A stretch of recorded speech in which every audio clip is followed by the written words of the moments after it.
سر امریکہ میں جو آپ کے دوست پاکستانی ہیں پی ٹی آئی سے، وہ کافی بہت بڑا کام کر رہے ہیں، بہت بڑا کام کر رہے وہاں جو ہیں، میں اس کو آن کرتا ہوں. آپ اس کو آن کرتے ہیں. ہاؤس آف ریپرزینٹیٹیو میں جو بل آیا جو ولسن والا، ابتدائی طور پر اس کو وہ سارے لوگ بڑا سپورٹ کر رہے تھے. اب تو تھوڑا پریشر آیا سوشل میڈیا پہ. آپ کے جو یوٹیوبرز ہیں نا، وہ مجھے سمجھ نہیں آتا آپ کے حق میں کام کرتے ہیں یا آپ کے مخالف کام کرتے ہیں. تو وہ بل لانے میں وہ لوگ ایکٹیو تھے. پھر جب دباؤ آیا تو اب سارے پیچھے ہٹ گئے. ان میں سے کچھ لوگ پاکستان کا دورہ بھی کر کے گئے ہیں.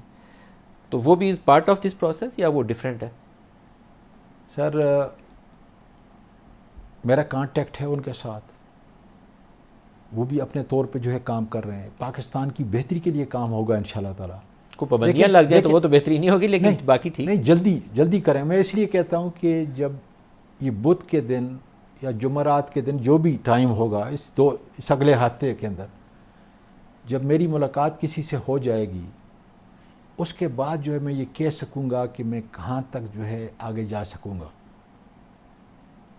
تو یہ بدھ تک ہمیں ساروں کو انتظار کرنا پڑے گا کہ آپ کی ایک بڑی امپورٹنٹ میٹنگ ہے وہ ہو جائے. اسلام آباد میں ہی ہونی ہے میٹنگ انشاءاللہ جی. تو وہ میٹنگ آپ کی ہو جائے، اس کے بعد آپ ہمیں بتائیں گے کہ آپ کی سیاست یا عمران خان کا یہ جو پروسیس ہے. نہیں، اتنا جلدی تو بہرحال نہیں ہوگا. پہلی میٹنگ کے اندر میں کہتا ہوں کہ وہ تو انیشل میٹنگ ہے.